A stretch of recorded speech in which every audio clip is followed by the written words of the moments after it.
જે સેન્ટરમાં વ્યક્તિ છે અને એ વ્યક્તિની આસપાસ તમે અહીંયા જુઓ છો કે જે પણ અલગ અલગ સમાજના સભ્યો છે, એ સમાજના સભ્યોના સાથે એમના કોઈને કોઈ પ્રકારના સંબંધોની શરૂઆત થાય છે. કે વ્યક્તિ જન્મે છે તો જન્મ થતાની સાથે કુટુંબના જે કઈ બાકીના સભ્યો છે, એટલે કે માતા છે, પિતા છે, ભાઈ છે, બેન છે, દાદા દાદી, કાકા કાકી, આ બધા એક કુટુંબના સભ્યો છે અને એ સભ્યો સાથે એમના સંબંધોની શરૂઆત થાય છે.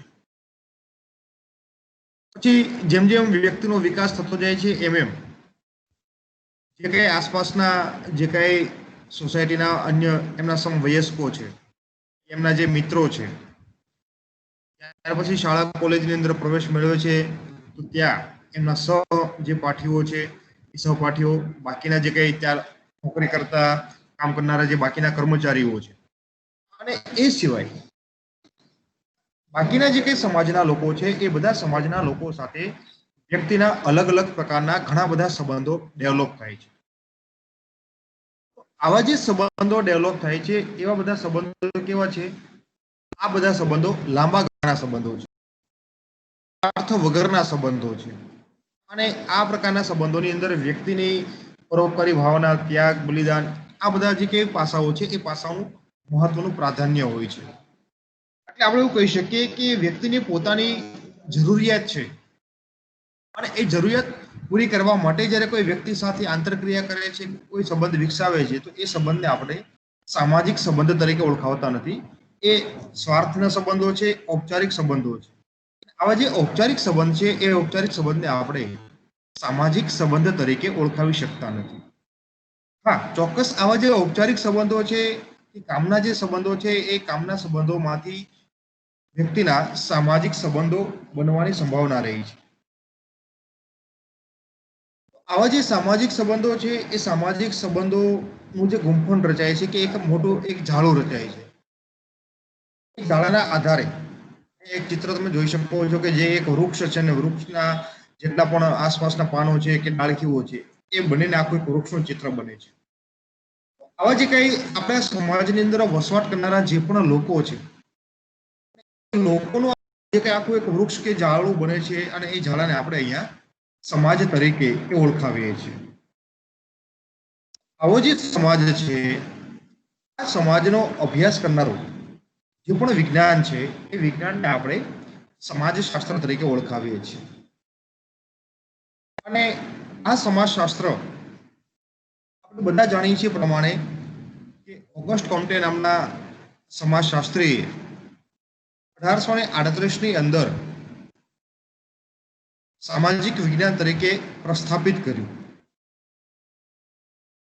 એટલે એનો અર્થ આપણે એવો નથી કરી શકતા કે 1838 પહેલા સમાજશાસ્ત્ર નહીં હોય અથવા તો સમાજનો અભ્યાસ નહીં થતો હોય, એવું આપણે કહી શકીશું નહીં. કારણ જ્યારથી સમાજની શરૂઆત થઈ અને એક વિકસિત સમાજનું સ્વરૂપ અસ્તિત્વમાં આવ્યું, ત્યારથી લઈને આજે સુધી સતત કોઈને કોઈ સમાજના વિદ્વાનો દ્વારા, અભ્યાસુઓ દ્વારા સમાજનો અભ્યાસ એ થતો રહ્યો છે. પણ એ જે સમાજનો અભ્યાસ કરવાનો જે કઈ વિદ્વાનોનો હેતુ હતો, એમનો દ્રષ્ટિકોણ હતો, એ દ્રષ્ટિકોણ કે હેતુ એ બધાના અલગ અલગ રહ્યા છે. શરૂઆતના આપણે જે ફિલોસોફરો છે, જેને આપણે તત્વચિંતકો કહીએ છીએ, દર્શનશાસ્ત્રીઓ કહીએ છીએ, ફિલોસોફર કહીએ છીએ, કે એરિસ્ટોટલ હોય, રૂસો હોય, મોન્ટેસ્ક્યુ હોય, આ બધા ફિલોસોફરે, આ બધા વિદ્વાનોએ સમાજ વિશેની જે કઈ વાતો રજૂ કરી છે, એ બધી વાતો કેવી છે? એક આખી તાત્વિક અથવા તો કહીએ કે દાર્શનિક એ બધી વાતો છે કે જેમાં સામાજિક દ્રષ્ટિકોણ, સમાજશાસ્ત્રીય દ્રષ્ટિકોણનો એ અભાવ જોવા મળે છે. અને 1838 પહેલા સમાજનો અભ્યાસ થતો માટે પદ્ધતિ હતી આવી, અને એ આ જે આર્મચેર મેથડ છે, એ આર્મચેર મેથડથી સમાજનો અભ્યાસ થતો હતો. પણ એ મેથડમાં શું હતું કે સમાજ વિશેની કલ્પનાઓ કરવાની, અને કલ્પનાઓ કરીને જે કઈ સમાજ વિશેની કલ્પના જે તે વ્યક્તિને આવે એને આપણે સમાજશાસ્ત્રના વિચારો તરીકે કે સામાજિક વિચારો તરીકે ગણતા હતા. આવી જે કલ્પનાઓ છે એ કલ્પનાઓને આપણે વસ્તુલક્ષી રીતે તપાસી શકતા નથી, સમગ્ર સમાજને લાગુ પાડી શકતા નથી. કારણ કે દરેક વ્યક્તિની જે બૌદ્ધિક શક્તિ છે, દરેક વ્યક્તિની વિચારવાની શક્તિ છે, એના આધારે દરેક વ્યક્તિની જે કલ્પનાઓ છે એ અલગ અલગ જોવા મળતી હોય છે. હવે જે કાલ્પનિક વિચારો હતા, આવી જે કઈ કલ્પનાઓના આધારે સમાજ વિશેના વિચારો રજૂ થતા હતા કે જેનાથી સમાજશાસ્ત્રને આપણે સામાજિક વિજ્ઞાન તરીકે ઓળખાવી શકતા નહોતા.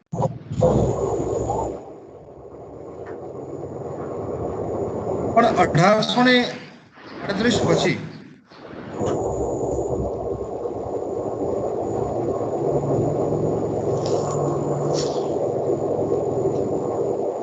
ભાઈ કોનો માઇક ચાલુ છે? બંધ કરો માઇક.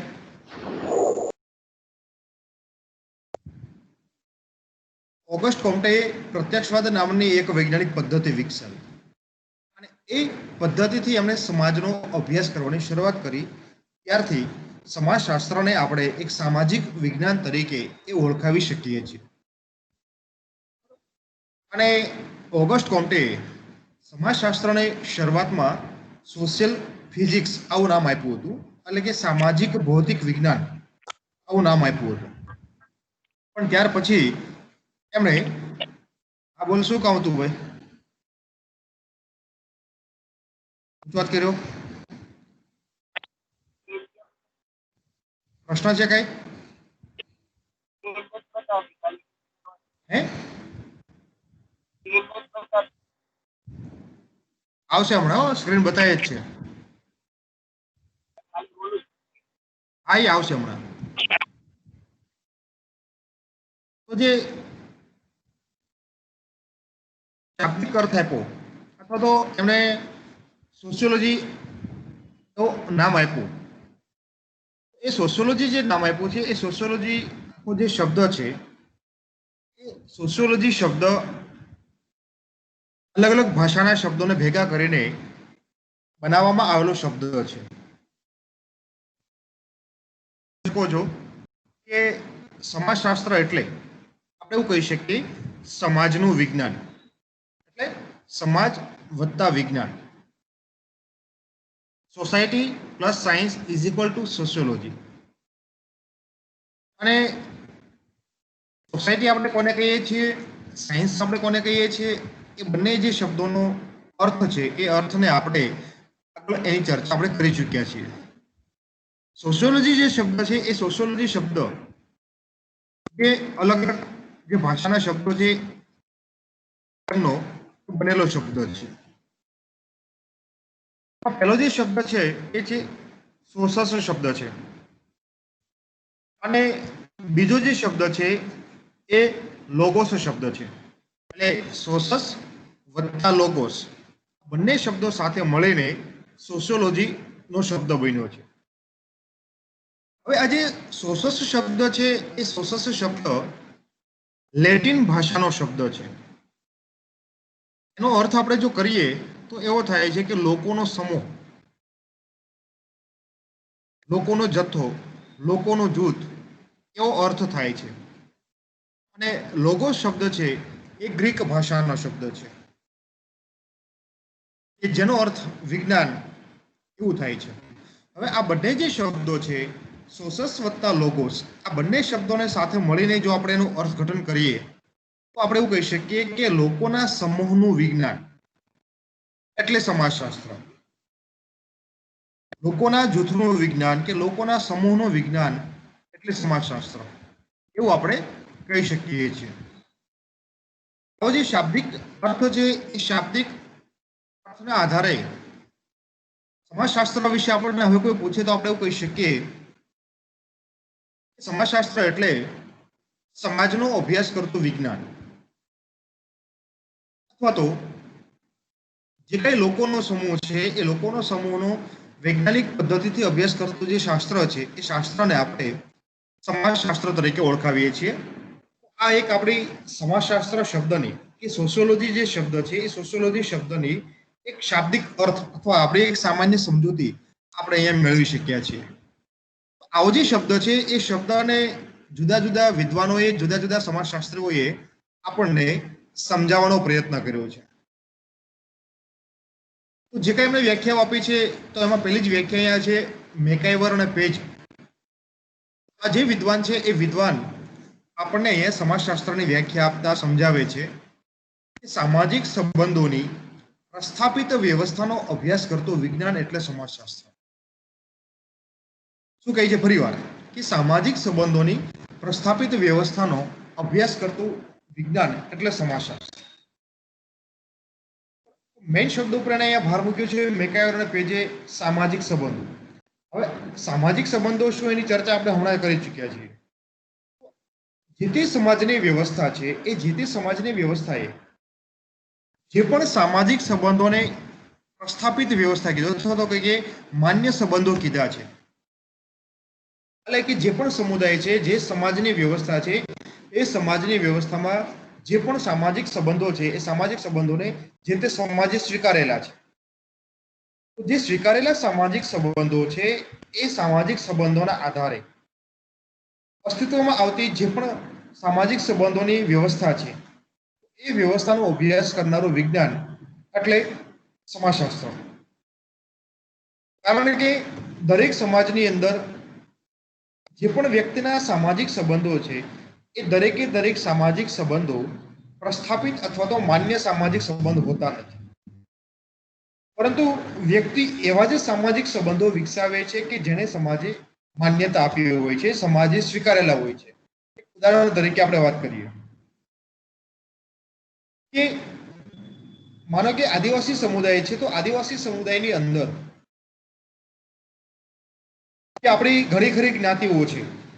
એ ઘણી ખરી જ્ઞાતિની અંદર ક્રોસ કઝિન મેરેજ એટલે કે મામાભાઈના જે સંતાનો છે એ મામાભાઈના સંતાનો વચ્ચે એ લગ્ન થાય છે. તો જે જ્ઞાતિની અંદર આ પ્રકારના સંબંધોને સ્વીકારવામાં આવ્યા છે, માન્યતા આપવામાં આવી છે, એ જ્ઞાતિની અંદર આ પ્રકારના સંબંધો એ માન્ય છે. પણ જે જ્ઞાતિની અંદર આ પ્રકારના સંબંધોનો નિષેધ છે, એ પ્રકારના લગ્ન સંબંધો થઈ શકતા નથી. એ જ્ઞાતિની અંદર જો કોઈ મામાભાઈના સંતાનો લગ્ન કરે તો એને સામાજિક માન્ય સંબંધો ગણાતા નથી. કારણ કે એમની જે જ્ઞાતિની વ્યવસ્થા છે, એમની જે સામાજિક વ્યવસ્થા છે, એ સામાજિક વ્યવસ્થાની અંદર આ પ્રકારના સંબંધોને એ સ્વીકારવામાં આવ્યા નથી અથવા તો એમને માન્યતા એ આપવામાં આવી નથી. એટલા માટે અહીંયા મેકાયવર અને પેજ એવું કહે છે કે જે સામાજિક સંબંધોની વ્યવસ્થા છે કે જે વ્યવસ્થાને સમાજે માન્યતા આપી છે, આવી માન્યતા પ્રાપ્ત કરેલ જે સામાજિક સંબંધો છે અને એ સામાજિક સંબંધોની આખી જે વ્યવસ્થા છે, એમનું આખું જે માળખું છે, એ માળખાનો અભ્યાસ જે પણ વિજ્ઞાન કરે છે એ વિજ્ઞાનને આપણે સમાજશાસ્ત્ર કહીએ છીએ. બીજી વ્યાખ્યા તમે જોઈ શકો છો ગિન્સબર્ગની. શું કહે છે ગિન્સબર્ગ કે સામાજિક આંતરક્રિયા, આંતર સંબંધો અને તેની પરિસ્થિતિ અને પરિણામો અભ્યાસ જે પણ વિજ્ઞાન કરે છે એ વિજ્ઞાનને આપણે સમાજશાસ્ત્ર તરીકે ઓળખાવીએ છીએ. અહીંયા પણ ગિન્સબર્ગે મુખ્ય બે સામાજિક ક્રિયાઓની વાત કરી છે. પેલી સામાજિક ક્રિયા એટલે સામાજિક આંતરક્રિયા છે. તો આજે સામાજિક આંતરક્રિયા અને એ સામાજિક આંતરક્રિયાના આધારે વ્યક્તિની અંદર ઉદ્ભવતા જે આંતર સંબંધો છે, આ બંને જે બાબતો છે એ બંને બાબતોની જે પરિસ્થિતિ છે અને એ પરિસ્થિતિ ઉદ્ભવ્યા પછી એમનું જે પરિણામ આવે છે, એમની જે અસર થાય છે, એ અસરનો અભ્યાસ જે વિજ્ઞાન કરે છે તો એને અહીંયા ગિન્સબર્ગ સમાજશાસ્ત્ર તરીકે ઓળખાવે છે. એક ઉદાહરણ તરીકે આપણે સમજીએ એટલે આપણને ખ્યાલ આવશે કે ભાઈ સામાજિક આંતરક્રિયા છે તો એક સમાજના સભ્ય તરીકે આપણી પાયાની ઘણી બધી સામાજિક જરૂરિયાતો છે. આ બધી જે જરૂરિયાતો છે એ બધી જરૂરિયાતોને આપણે એકલા પ્રાપ્ત કરી શકતા નથી. એને પ્રાપ્ત કરવા માટે હંમેશા આપણે સમાજના બાકીના જે સભ્યો છે એ બાકીના સભ્યોનો આપણે હંમેશા આધાર લેવો પડે છે. જેમ કે કુટુંબની અંદર તમને ભૂખ લાગી છે તો તમારી ભૂખની જરૂરિયાત પૂરી કરવા માટે તમારે કુટુંબની અંદર, ઘરની અંદર મમ્મી સાથે, બેન સાથે, પત્ની સાથે, દાદી સાથે, કાકી સાથે, કોઈ જે સ્ત્રી રક્ત સંબંધી છે એમની સાથે તમારે આંતરક્રિયા કરવી પડે છે. તમે એને કહો ભાઈ મમ્મી મને ભૂખ લાગી છે, જમવાનું આપ, એટલે મમ્મી આપણને જમવાનું આપે, એટલે આપણે એમની સાથે એ આંતરક્રિયા કરીએ છીએ. કે ભાઈ પૈસાની જરૂરિયાત છે તો તમે પૈસાની જરૂર પૂરી કરવા માટે પપ્પા પાસે તમારે કોઈ પ્રકારની વાર્તાલાપ કે આંતરક્રિયા કરવી પડે છે. કહેવાનો એટલે કે વ્યક્તિની જેટલી પણ જરૂરિયાતો છે એ સામાજિક જરૂરિયાત હોય, આર્થિક જરૂરિયાતો હોય કે મનોવૈજ્ઞાનિક જરૂરિયાતો હોય, જાતિ જરૂરિયાતો હોય કે અન્ય કોઈ પણ પ્રકારની જરૂરિયાતો છે, એ દરેક પ્રકારની જરૂરિયાતને પ્રાપ્ત કરવા માટે, પૂરી કરવા માટે જ્યારે વ્યક્તિ સમાજના બાકીના જે કઈ લોકો છે એ બાકીના લોકો સાથે કોઈને કોઈ પ્રકારના વર્તન વ્યવહારો કરે છે. તો એ જે પણ વર્તન વ્યવહારો કરે છે એ વર્તન વ્યવહારો કઈ પરિસ્થિતિમાં કરે છે, કેવી રીતે કરે છે, શા માટે કરે છે, એ પ્રકારના વર્તન વ્યવહારો કર્યા પછી સમાજની અંદર શું પરિણામ આવે છે, એની અસર કેવી છે, આ બધી જે બાબતો છે એ બધી બાબતોને અહીંયા સમાજશાસ્ત્ર પોતે એ તપાસે છે. જ્યારે આપણે સામાજિક આંતરક્રિયાની વધારે વાત કરશું ત્યારે જોઈએ આપણે કે સહકારની આંતરક્રિયા છે, સ્પર્ધાની આંતરક્રિયા છે, સંઘર્ષની આંતરક્રિયા છે કે સમાયોજનની આંતરક્રિયા છે. આ અલગ અલગ પ્રકારની જે પણ સામાજિક આંતરક્રિયા છે એ આંતરક્રિયાનું શું પરિણામ આવે છે, કઈ પરિસ્થિતિની અંદર ઉદ્ભવે છે, એને ધ્યાનમાં રાખીને અહીંયા અલગ અલગ પ્રકારના જે પણ આંતર સંબંધો વિકસે છે, જે કઈ આંતરક્રિયાના પરિણામો આવે છે, એ આંતરક્રિયાના પરિણામોનો અભ્યાસ અહીંયા જે વિજ્ઞાન કરે છે એને અહીંયા ગિન્સબર્ગ સમાજશાસ્ત્ર તરીકે ઓળખાવે છે. ત્રીજી વ્યાખ્યા આપણે જોઈએ, ત્રીજી વ્યાખ્યા છે કિંગ્સલે ડેવિસની વ્યાખ્યા છે. તો કિંગ્સલે ડેવિસ સમાજશાસ્ત્રને સમજાવતા એવું કહે છે કે માનવ સમાજનો વૈજ્ઞાનિક પદ્ધતિથી અભ્યાસ કરતું વિજ્ઞાન એટલે સમાજશાસ્ત્ર. તો અહીંયા કિંગ્સલે ડેવિસ થોડીક અલગ પ્રકારે આપણને એ સમજાવવાનો પ્રયત્ન કરે છે. શું કહે છે કે જે માનવ સમાજ છે એ માનવ સમાજનો વૈજ્ઞાનિક પદ્ધતિથી અભ્યાસ કરતું વિજ્ઞાન એટલે સમાજશાસ્ત્ર. હવે માનવ સમાજ એટલે આપણી જે સમાજની વ્યવસ્થા છે એ સમાજની વ્યવસ્થા. આવો જે આખો સમાજ છે એ સમાજને જેટલા પણ વિજ્ઞાનો તપાસે છે એ બધા વિજ્ઞાનોની જે પોતાની વૈજ્ઞાનિક પદ્ધતિ છે એ વૈજ્ઞાનિક પદ્ધતિના આધારે સમાજ અને સમાજની પેટા વ્યવસ્થાઓ છે એ પેટા વ્યવસ્થાને પોતે તપાસે છે. એ સંદર્ભમાં આપણે એવું કહી શકીએ અહીંયા કે કિંગ્સલે ડેવિસ એવું કહે છે કે માનવ સમાજનો વૈજ્ઞાનિક પદ્ધતિથી અભ્યાસ કરતું વિજ્ઞાન એટલે સમાજશાસ્ત્ર. પછીની ચોથી વ્યાખ્યા આપણે જોઈએ તો છે યંગ અને મેક. તો આ બંને વિદ્વાનો છે એ બંને વિદ્વાનો જે કઈ સમાજશાસ્ત્રને સમજાવતા પોતાની વાત રજૂ કરે છે એ સામાજિક વ્યવસ્થા અને માનવ જીવનશૈલીનો પદ્ધતિસર અભ્યાસ કરતા વિજ્ઞાનને આપણે સમાજશાસ્ત્ર એ કહીએ છીએ. સામાજિક વ્યવસ્થા અને માનવ જીવનશૈલીનો પદ્ધતિસર અભ્યાસ કરતું વિજ્ઞાન એટલે સમાજશાસ્ત્ર.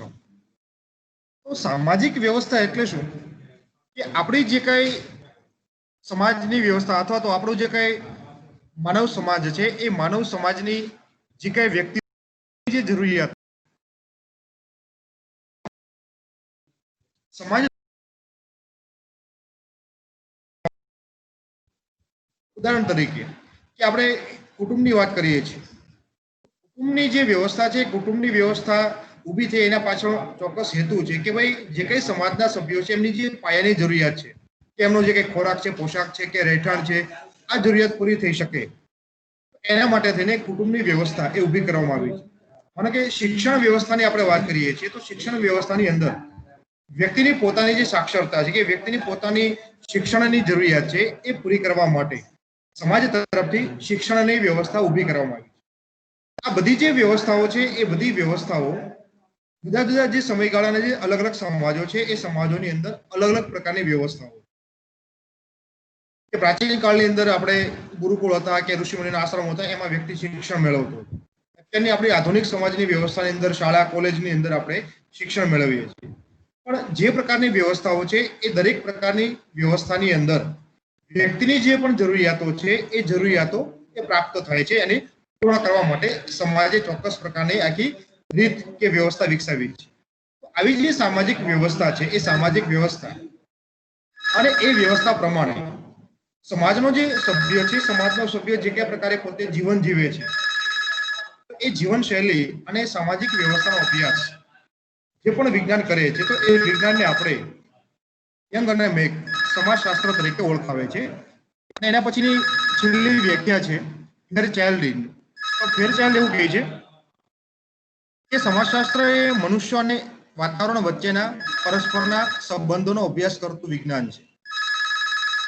એટલે કે આપણે જે વાતાવરણની અંદર આપણે જે પણ જગ્યાએ વસવાટ કરીએ છીએ આપણી આસપાસ રહેલું જે કુદરતી વાતાવરણ છે ભૌતિક જગત છે એ ભૌતિક જગત સાથેનો આપણો જે સંબંધ છે એ સંબંધના આધારે આપણી જીવનશૈલી આપણી સંસ્કૃતિ આપણી વર્તનની રીત એ અસ્તિત્વમાં આવતી હોય છે. અને એટલા માટે જ આપણે કહીએ છીએ કે સમગ્ર જે માનવ સમાજ છે એ સમગ્ર માનવ સમાજના જે પેટા ભાગો છે એ દરેક પેટા ભાગો કે જેને આપણે સમુદાય તરીકે ઓળખાવીએ છીએ તો આવા જે સમુદાયો છે એ સમુદાયો એની આસપાસનો જે કુદરતી વાતાવરણ આસપાસનું જે ભૌતિક જગત છે એ ભૌતિક જગતના આધારે અસ્તિત્વમાં આવતું એ આખો સમુદાય છે. એ સંદર્ભમાં એ ફેરચાઇલ્ડ એવું કહે છે કે સમાજના એક સભ્ય તરીકે માનવી અને એમની આસપાસનું જે વાતાવરણ છે એમની વચ્ચેનો જે સંબંધ છે એ સંબંધનો અભ્યાસ જે પણ વિજ્ઞાન કરે છે એને આપણે સમાજશાસ્ત્ર તરીકે ઓળખાવીએ છીએ. તો અહીંયા 5 વિદ્વાનોએ આપણને સમાજશાસ્ત્રને સમજાવવા માટે પોતાની વિભાવના રજૂ કરી છે. ત્યાર પછી એમની જે ખાસિયતો છે એ ખાસિયતોની ચર્ચા આપણે કરવાના છીએ. પણ આજની વાત આપણે અહીંયા અર્થ જોઈને આજનો લેક્ચર આપણે પૂરો કરીએ છીએ. તમારા કોઈનો કોઈ પ્રશ્ન હોય તો તમે કહી શકો છો, અન્યથા આપણે લેક્ચર પૂરો કરીએ.